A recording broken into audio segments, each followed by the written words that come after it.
Merci, monsieur le journaliste. Comme d'habitude, le bureau du Conseil supérieur de la magistrature s'est réuni quand il y a besoin. Et aujourd'hui, nous nous sommes réunis pour examiner certaines questions de l'heure.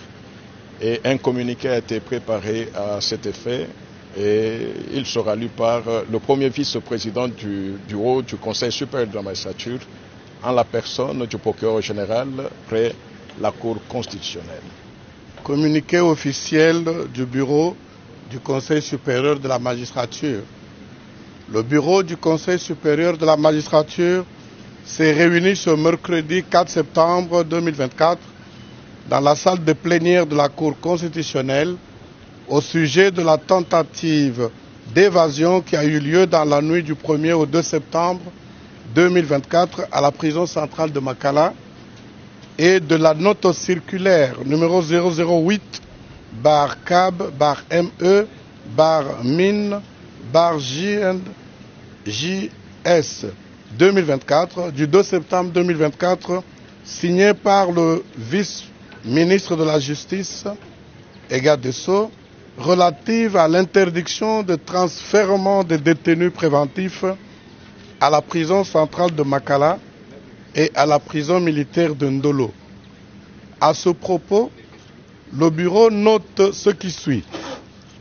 La prison centrale de Makala fut construite en 1957 avec une capacité d'accueil de 1500 détenus pour une population de plus ou moins 250 000 habitants de la ville de Kinshasa.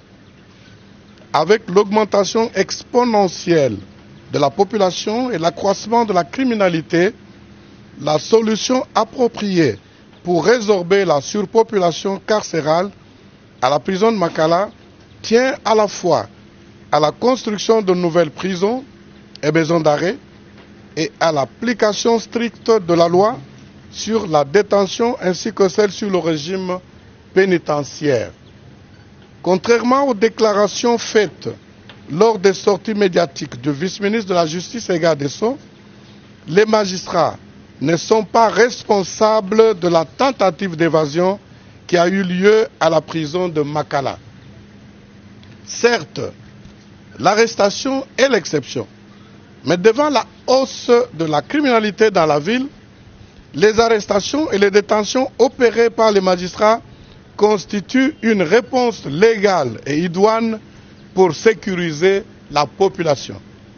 En effet, le suspect et toute personne soupçonnée d'avoir commis une infraction ou violé la loi pénale. Demander au magistrat de ne pas l'arrêter ni le transférer à la prison ou à la maison d'arrêt constitue une violation flagrante de la loi et surtout une autre manière d'installer au sein de la société congolaise les règles de vengeance privée et la loi du plus fort.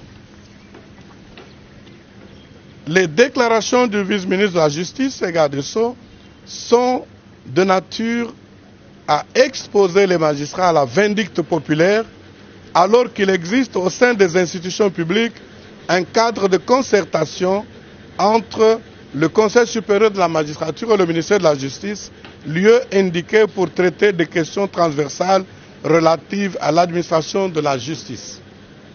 Le bureau du Conseil supérieur de la magistrature invite les magistrats à poursuivre l'accomplissement des tâches de la profession dans le strict respect de la Constitution et des lois de la République pour l'émergence de l'État de droit en République démocratique du Congo.